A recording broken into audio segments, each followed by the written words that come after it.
La répartition des lymphocytes dans l'organisme. Les cellules du système immunitaire peuvent être soit regroupées, soit isolées. Isolées, c'est-à-dire dispersées dans les liquides du corps, dans le sang, la lymphe et les tissus, soit regroupées dans les organes lymphoïdes encapsulés ou associés aux muqueuses. Alors, les organes lymphoïdes encapsulés, c'est comme le thymus, la rate et la moelle osseuse. Pour les autres, les BAL, ce sont les formations lymphoïdes associées aux branches. Les GAL, les formations lymphoïdes associées aux tubes digestifs.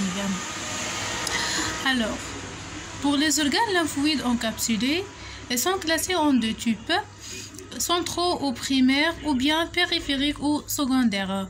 On parle des organes lymphoïdes centraux comme le thymus et la moelle osseuse. Les organes lymphoïdes périphériques comme la rate, les ganglions lymphatiques et les maltes. Aussi bien la moelle osseuse peut être un organe lymphoïde périphérique pour les lymphocytes B, parce que la maturation secondaire des lymphocytes B se fait aussi dans la moelle osseuse. D'accord?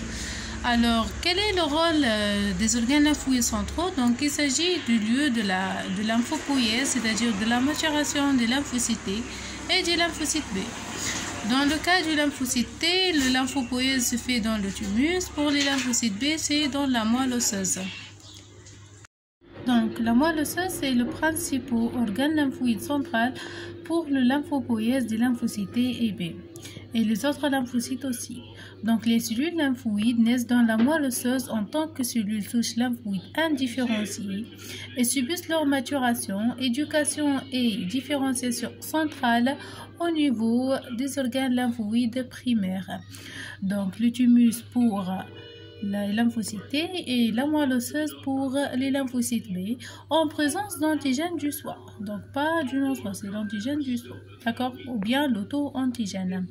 C'est dans les organes lymphoïdes centraux que les lymphocytes T et B vont acquérir leur immunocompétence, à savoir l'expression d'un récepteur membranaire spécifique de reconnaissance d'antigènes, de TCR pour les lymphocytes T et le PCR pour les lymphocytes B. Ou bien donc la différenciation et la spécialisation fonctionnelle indépendante du non-soi, donc indépendante de l'antigène d'un autre corps, d'accord? Alors ici, donc les 4 étapes, voilà, que j'ai déjà parlé. Alors, l'apprentissage aussi de la distinction entre le soi, c'est-à-dire ce qui est codé par le génome de notre organisme, et le non-soi, c'est tout ce qui est étranger du corps. Donc, la maturation centrale qui se fait ici va donner des lymphocytes T et B immunocompétents, naïfs ou vierges. Naïfs, c'est-à-dire ne reconnaître pas auparavant l'antigène, d'accord? Parce que l'antigène du soi, c'est pas vraiment un antigène qui nécessite une réponse immunitaire, d'accord? Mais la réponse immunitaire va être déclenchée par la suite dans les organes lymphoïdes périphériques après la migration de ces lymphocytes T et B immunocompétents. Immunocompétents, c'est-à-dire elles sont prêtes donc pour la reconnaissance de l'antigène, donc vraiment l'antigène pour déclencher une réponse immunitaire spécifique, vu qu'elles plutôt ont acquérir le TCR pour les lymphocytes T et le BCR pour les lymphocytes B.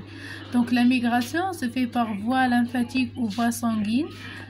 Donc voilà, la migration des lymphocytes B et T immunocompétents, naïfs et tolérants des organes lymphoïdes centraux vers les organes lymphoïdes périphériques, qui sont les sites de la maturation périphérique qui dépendent d'antigènes étrangers et chez lesquels il y a un développement des réponses immunitaires spécifiques.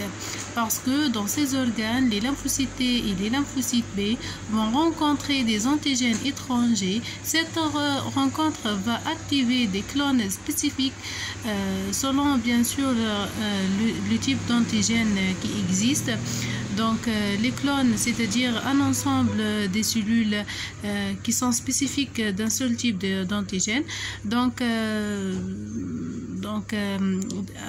une partie des clones va différencier en cellules effectrices et les autres en cellules mémoire pour les réponses immunitaires secondaires, parce que l'initiation des réponses immunitaires spécifiques primaires et secondaires, donc elle nécessite des cellules effectrices et des cellules mémoire pour avoir une réponse immunitaire efficace. Alors voilà un exemple sur l'expansion clonale, appelée aussi la prolifération cellulaire. Alors après la reconnaissance d'un antigène étranger par une cellule, lymphocyte T ou bien lymphocyte B, donc la cellule se prolifère par mitose pour donner un clone, c'est-à-dire un ensemble des cellules qui sont génétiquement identiques à la cellule mère, bien sûr. Donc, il existe ceux qui vont se différencier en cellules effectrices impliquées dans la réponse immunitaire primaire, mais pour les autres vont être mémoires qui vont intervenir au cours de la réponse immunitaire secondaire.